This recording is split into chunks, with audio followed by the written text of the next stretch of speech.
And our next presenter here is John Freeman. John, I believe you have your talk here is "Forget Me, Remember We: How to Hack Better with a Group." I love that.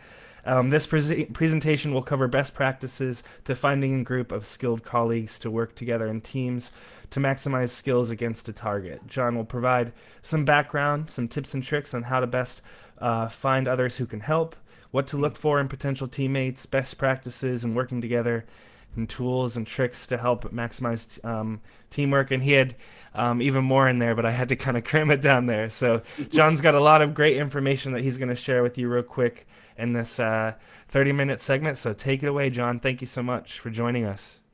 Thank you, Jason. And I apologize to everybody. I've got the flu right now. So if my voice sounds really funny, sorry, read the slides. Okay, so today we're going to kind of talk about how to work really as a team, which is what this Level Up session 4 was really about. How you could be better when you collaborate with others. Yep. There we go. So I can't hit space. Great. So a little bit about me. I'm actually a little bit different than most hackers. I'm actually a lawyer. So I read contract, I hack the law, you could say, but at the same time, I do pen test, I do network audits, and that's kind of a hobby to me. So one of the things that you can start off is you don't have to think that you have to have a computer background to really get into this industry. And I'll jump a little bit more into that later, because the more well-rounded of a team you have, sometimes you can find stuff that you would not normally catch if you just really focused on computers. I train and consult for various governments and Fortune 100 companies. So we'll leave that to questions if you want to know exactly what I do. This is more for me to show you something versus me. And I really enjoy breaking things. So hopefully I can show you how you can break the mindset of you have to do it yourself. You can actually now do it with others.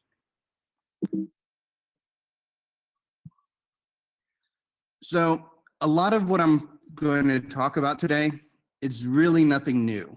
Today, I want to just kind of reiterate some very common things so that you can understand that, hey, this is okay. A lot of times, and I remember when I started out in the industry 10, 11 years ago, I was really afraid. I was like, well, this kind of seems maybe right, but I've not heard anybody else say it, so I don't know. So instead of teaching you like a new O-Day or how to do amazing things on Zap or OWASP tools, today I'm just going to kind of give you some very simple common knowledge, but at the same time, I hope it now sparks you to go, oh, hey, I thought that was okay. So now somebody else said it, great, I can do it too. I'm going to start off by talking about a group that really made me surprised. I spent a couple of years in Kenya working, and so I worked with the Africa Hack On Collective. It's a group of computer professionals, and they really idealized what is a good team mentality. They had people who specialized in web app. They had people who specialized in network. They had people who did social engineering. They had somebody who specialized in GSM hacking. They had people for mobile app.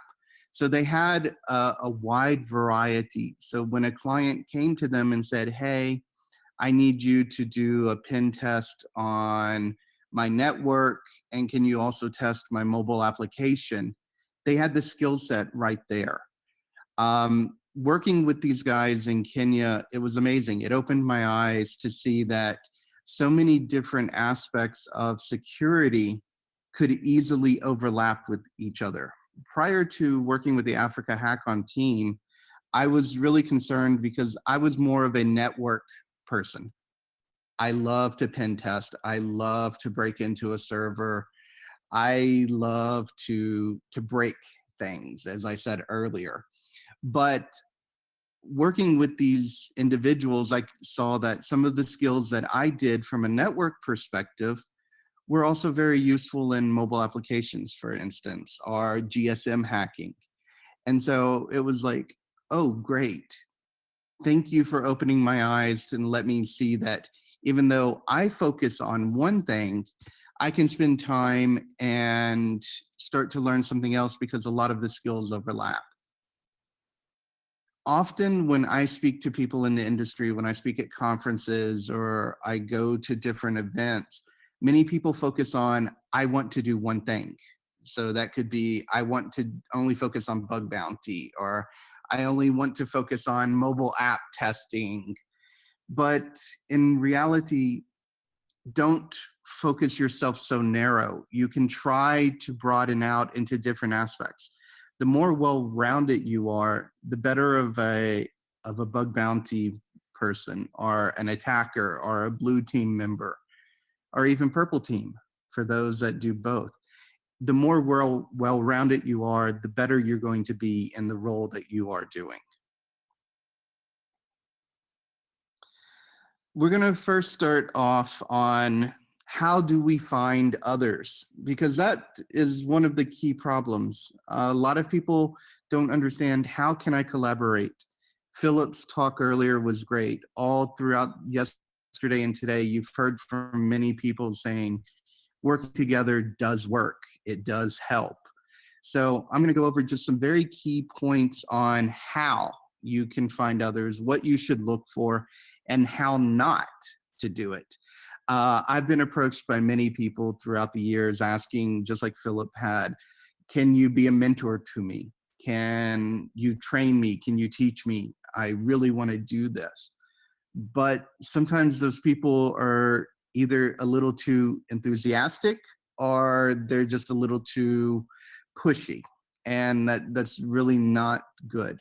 In the industry, yes, a lot of the industry people are really forthcoming. They're really open. You can easily message like Jason or Sam on Twitter and they'll get back to you. Same for like Jason Street or other leaders of the industry.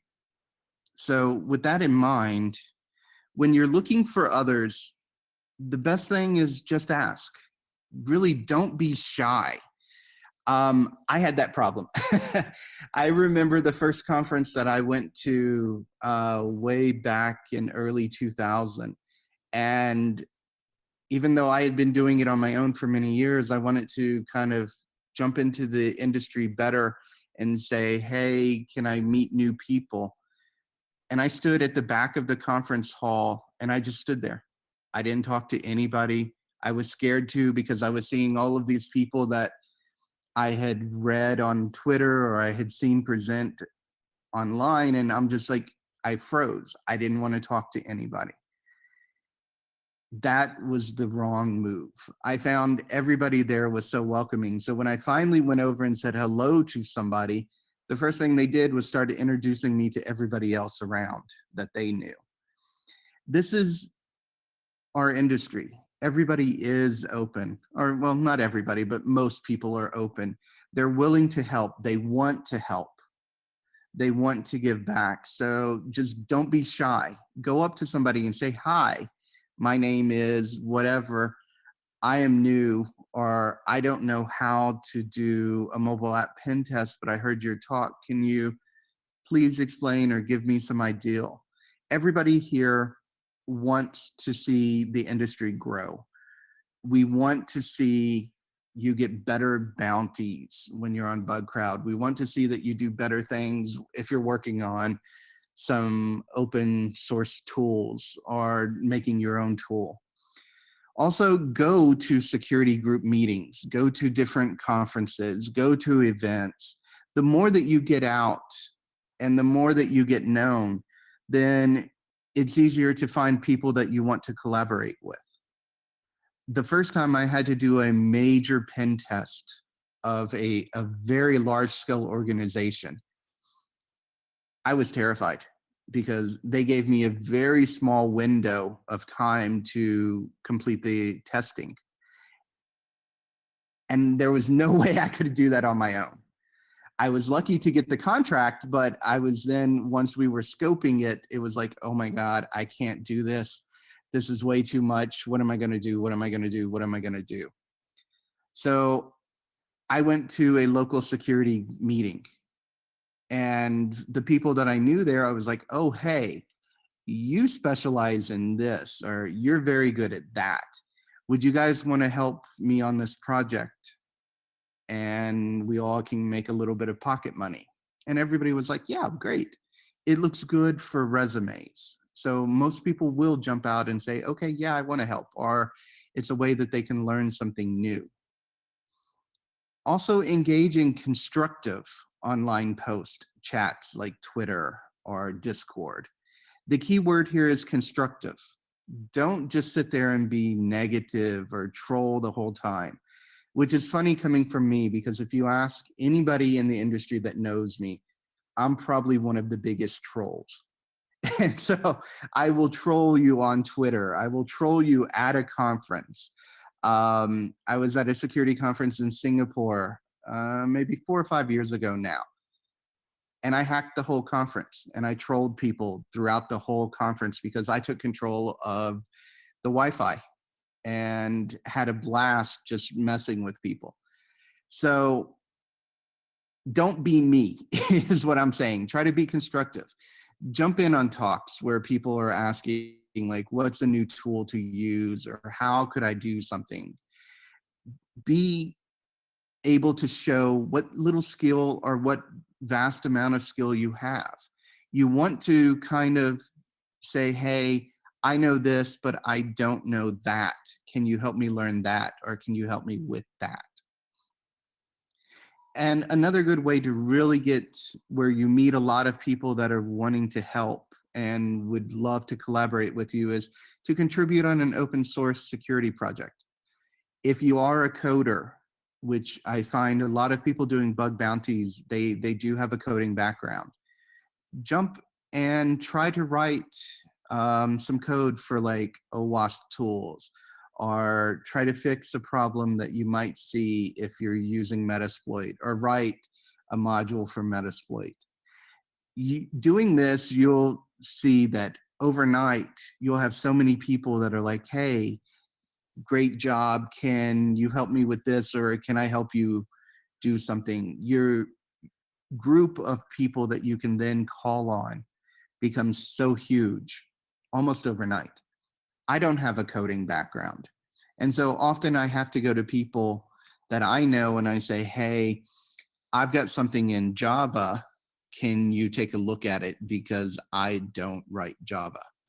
And I've been able to find these people because I have contributed on some open source projects.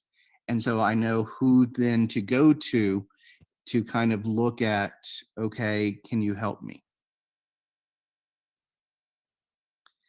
How not to find others. This is actually one of probably the best things I hope you pay attention to. As I said, and even Philip said earlier, like, many people come to him and they offer him money to train. Same with me. Don't just think money is our motivation. A lot of people in the industry, they will help you because they want to help you. They like to help get everybody in the industry better and more well equipped. So as I put on the slide, don't pester. Don't, if somebody doesn't answer immediately, don't go crazy. Don't threaten to hack them. Don't be a nuisance, I guess, is the best way to sum this up. I've had people come to me, and one example that I remember very vividly to this day, a gentleman asked me to help him learn how to do an internal pen test versus an external, because he had only done external before. And so I was willing to help him, and I told him, I'm quite busy right now. I will come back to you in a day or two, and we can sit down, get on a conference call, and I'll walk you through what I do when I do an internal pen test versus what I do when I do an external. About 2 hours later, he started messaging me, hey, why haven't you responded? Why are you just not answering my questions?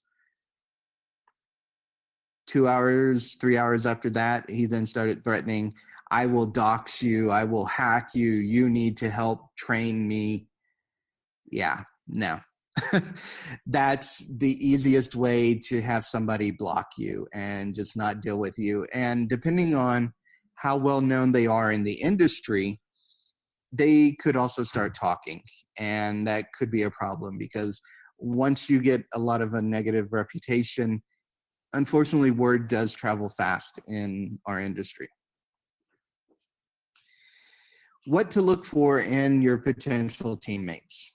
You can't always have that perfect rock star anytime you need.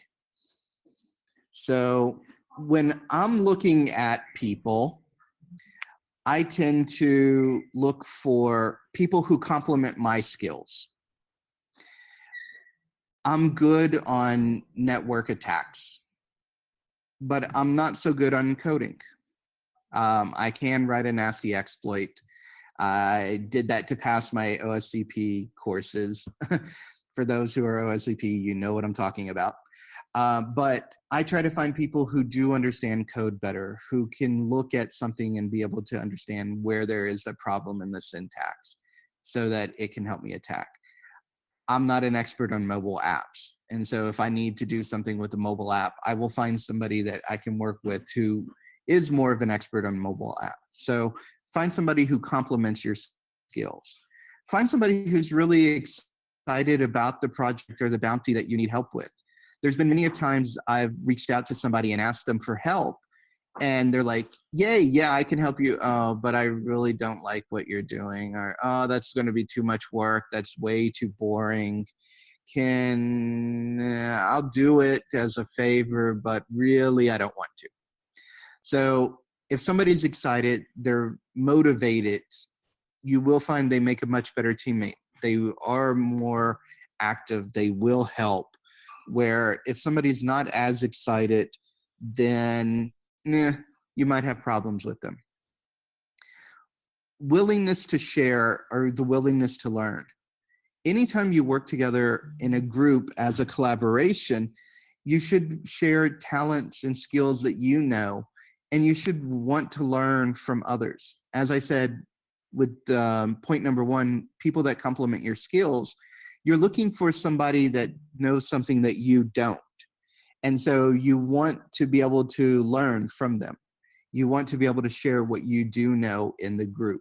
I found people who didn't want to learn, they thought they knew everything. They don't make great team members. You want somebody that can communicate. When you work as a group, you need to be able to talk and to explain things, because what you're seeing, somebody else might not see, and they need to be able to replicate that to do what they need to do. And then you also want to find somebody that has availability. As I said before, if somebody's not excited, they might be busy. Oh yeah, I'm going to help you, but only got 1 hour this week. So if they have no availability, it's going to be hard to collaborate. That doesn't mean they have to always be available whenever you call, but you do want to have that group that people are available. And this isn't really a necessity, but a good point to have. You want somebody that can handle stress or prior experience. Sometimes when you're doing a bug bounty, you're doing a pen test, you're doing a simulated attack, it is stressful. You've got a tight deadline to meet, you need to get something done, and if you're just not making the headway that you think you need, then you're going to get stressed, and that goes for the whole team. So if people have prior experience, great, they can usually handle that, they understand that. If not, as I said, it's not a necessity, but it does help. Tips for working together as a team. Communicate. Communicate. Repeat step one. The biggest problem with working as a team is a lack of communication. And it's hard when you go from being the only person working on a project to now trying to work with others. You need to learn to communicate and to share and to really talk. A lot of times, one of the best things that I do when I work with a group, we'll all hop on a voice chat. That way we all can talk. Even though we might be doing separate things, we all can just explain what we're doing and what we're seeing. You want to be able to listen to the whole team. Don't think that you know everything. Everybody will have their own point. They might be seeing an attack vector that you're not. Help train and learn from each other. The more that I work in a team with other people, the more I do learn. I can now reverse a mobile app because I've worked with teams who did it and I watched and I learned from them. Give each member very clear tasks. If somebody's to port scan a certain IP range, let them port scan that while somebody else is maybe looking at open source intelligence information on LinkedIn. And be very flexible. Don't be so rigid where, oh, I completed the task that I did, so I do nothing else until I'm told to do something again. You've got to work together in a very flexible manner to be able to get done when you need to get done. You also want to decide ahead of time how to split the payment. Everybody cares about money, so make sure that you work out ahead. Are you going to weight it on who contributes more? So maybe Hey, the John, person. Yeah. pause just for one. So sorry, man. Okay. The stream died for some reason. Give us one moment here. Hey, no problem. Well, I guess while we're here, so your weighted example, like how are you, so is it like Bob does most of the work in the situation, so he gets most of the like earnings, Yeah, or so yeah, I've actually, and we've come, I've come across this in various groups. And so with the weighted example, so Bob, like, so I'll use a really example with some of the people that I've worked with before. So we had to do a external pen test and simulated attack. And at the same time, they wanted us to test their mobile app. When we first started, we figured the network attack and the test would be the most work, but that actually went very fast and very easy. We found that the mobile app, just the way that they had written it and obfuscated it, it was a mess to work with. And so we went, and from a weighted example, the guy who did the mobile app test, because it was so much more work, we put him at like the 2x where everybody else got the 1x, just based on the amount of work that was done. huh. Yeah, because I've always found that like sometimes I feel kind of bad because like me and a couple of my friends always join a team. We always split everything 50-50. And, Mhm. you know, sometimes it's like one of my friends does a really great amount of work and I'm always like, I know we agreed to 50-50, but if you want to take the whole earning, like you might as well, like you pretty much found this on your own. Yeah. And there's, you know, like, and that's just how it is. It just comes and goes with bug bounties and like, yeah, I mean, Yeah. So in a lot of cases, like when I'm scoping it, we can already kind of tell who out of the team is probably going to do more than another. yeah, And exactly. just as a team, like, are we all going to evenly split it, or are we going to do more of a weighted? Yeah. Yeah. The one I run into is I like the skill set involved in each vuln, right? So like I always have a hard time thinking like, okay, so I use my really good recon skills to find a host that person wouldn't normally, my partner would have normally not found, right? Yeah.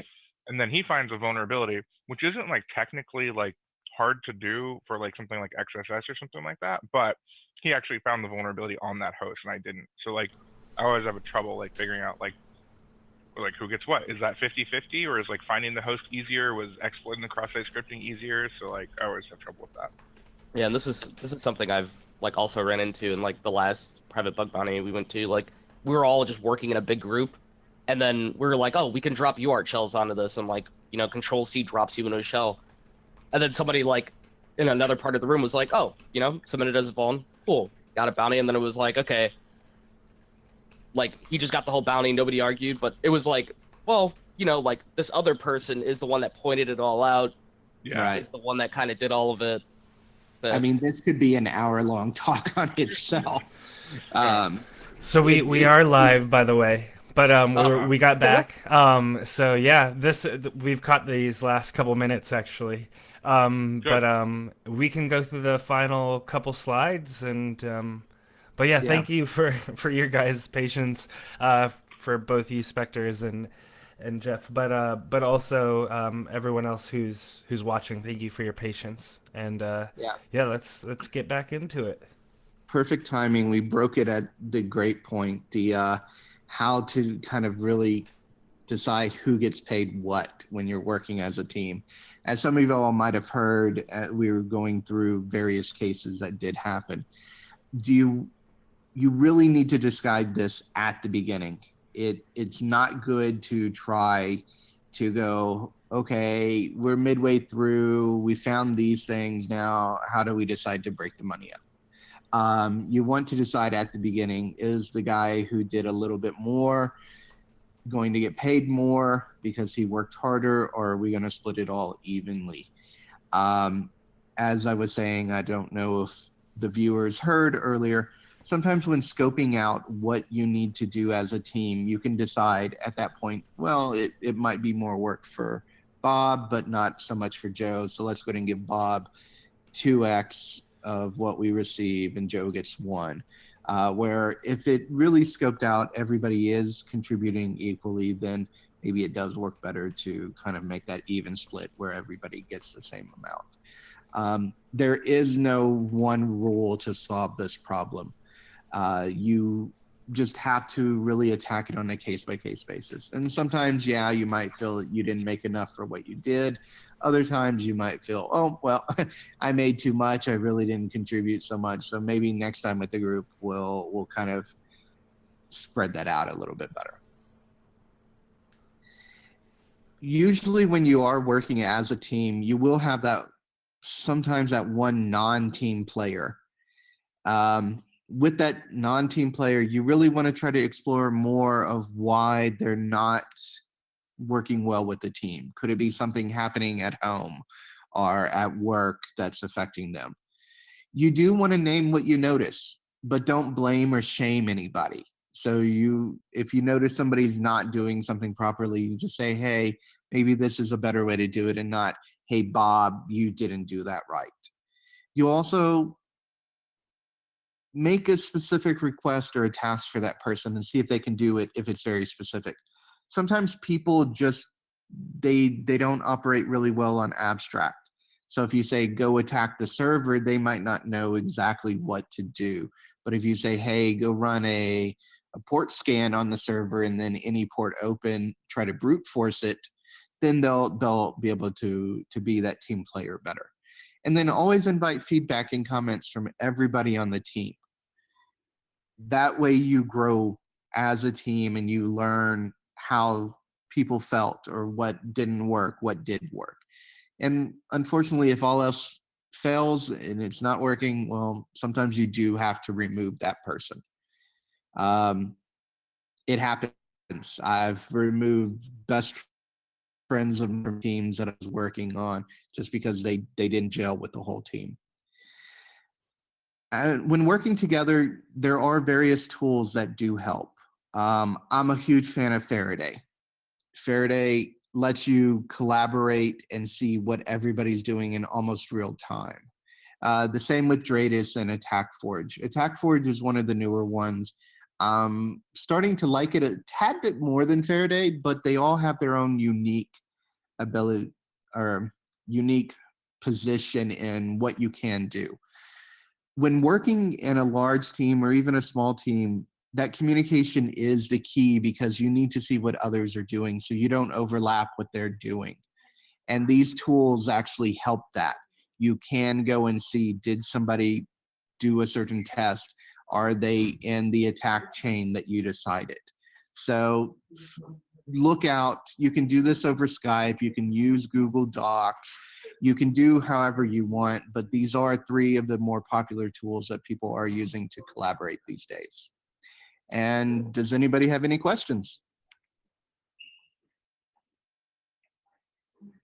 Well, we are kind of in this weird state where the stream is going like in and out on the YouTube live stream right now. I am recording all this stuff locally as well, so we will have recorded versions. Okay. Yeah. You can drop and let everybody know that I am in the Discord. So if anybody does have any questions, just hit me up and I'll answer them.